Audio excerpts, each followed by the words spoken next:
Hello everyone and welcome back to my channel. Today we're going to be going over the top 5 mythic items going into the Ascending Tide DLC. Or Update 33, whichever one you want to call it. Because with this Update 33, this new update, they are hybridizing skills. So that'll also change what gear sets you run in order to sustain those new skills. Because you could use a magic skill now on stamina if you wanted to.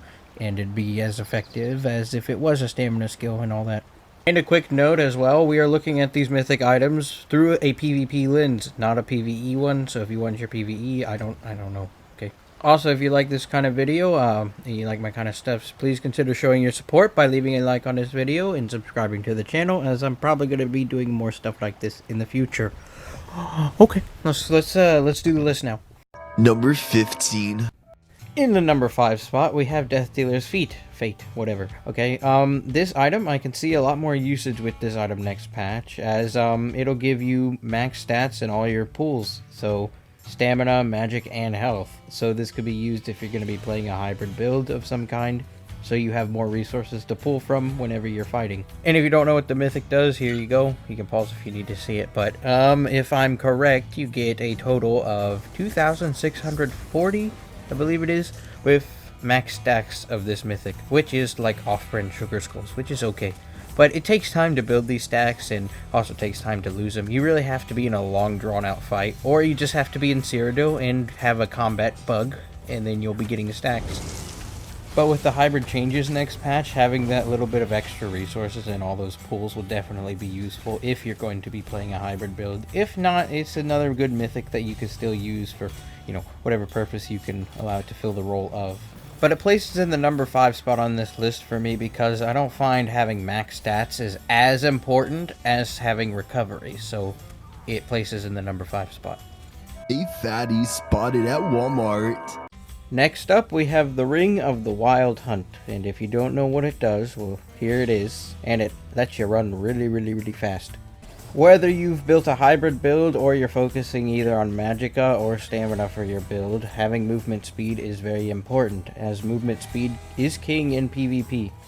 Being able to put some distance between you and your opponent can be the determining factor on whether you survive in a fight or not. And the Ring of the Wild Hunt makes that really easy for you. This is looking at it in a PvP lens again. But you can also get roughly the same effect if you just run 2 swift traits on your jewelry instead of the mythic itself, because that's 14% movement speed if you have your jewelry gold, and you only get 15% while you're in combat, because while you're out of combat you get 45%. So in that regard, it's really good for PvE and stuff related to that, but for PvP you can just swap your traits around and get the same effect, so that's why it's in the number 4 spot on this list. The Cheetos give him the tiggly wiggly. In the number 3 spot, we have Malakath's Band of Brutality. Any build can still use this, just like the Wild Hunt, and you'll start to see that trend. You can find a space for it, but depends on your type of build, too. If you're building for critical damage and you're really more critically focused, do not use Malakath. It should be self-explanatory, as you can see what it does there. And that's why it's in the number 3 spot on this list, because it can only really be applied to builds that need that little bit of extra power to them with Malakath, as you don't really want to hurt your critical damage if you don't have to. Since Malakath only applies to your outgoing damage, it's not going to affect your healing at all, so if your magic morph, say you're a stamina build and your magic morph of a certain skill that you're not going to be using too often hits really hard, remember Malakath is a percentage-based increase in damage. So, in that effect, if the hybridization buffs a skill so it's more powerful than its stamina counterpart or what you would normally use, then in that case Malakath could be very much buffed. And that is why it holds the very middle of this list. And it's shaky.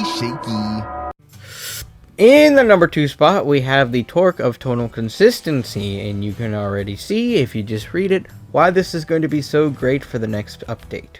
So I know whenever I use this thing and I try and put it on a build, of course my recoveries and my sustain is going to be the best it's going to be. Like even in this little test, I struggled to run out of resources to show you the recoveries that you get with this thing, because the recoveries are just that powerful that it gives you.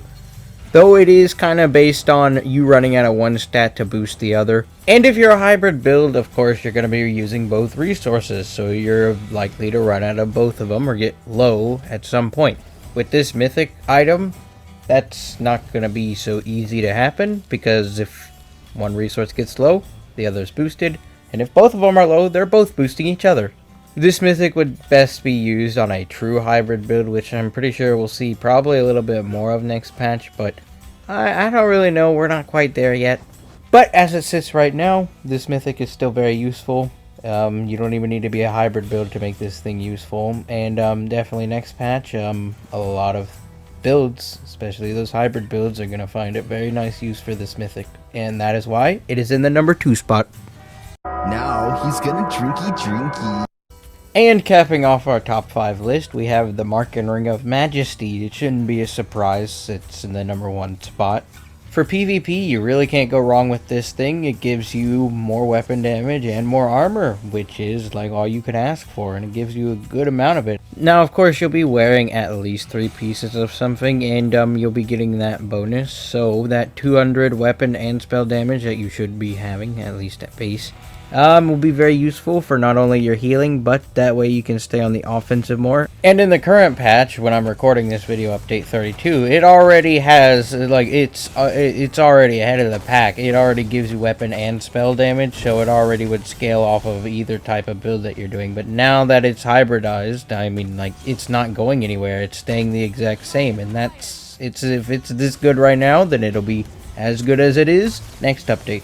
And it's in the number 1 spot because you really can't get much better than just base scaling with damage or resistance. No matter what your spec, no matter what your build, you can always use more of it, and this ring gives it to you, and it is very nice. And if you look at what you need, as in like what an ability scales off of, or what it's most likely to scale off of, it's most likely to scale off of damage or resistances, and guess what Marking gives you? Yep, that's right, damage and resistances. And that generally tends to scale a lot higher than if you were trying to scale an ability based off of a max stat or something. So say like you were building max magic or something on a build to scale a tooltip really high. You're probably going to be able to build it quicker and a lot more effectively if you were to just scale it for spell damage. But now you don't have to, because now you can do weapon damage. See? Hybridization.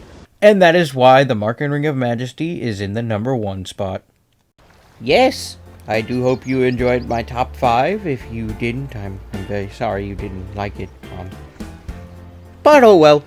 If you did enjoy this video, showing your support is very much appreciated, and I don't got much else I need to say right now. So if you want to see, I guess if you want to see something tested on the PTS, or you want me to cover something, you're interested in my thoughts on it, go ahead and leave it in the comments below, and maybe I'll do it, maybe I'll get back to it, maybe I won't.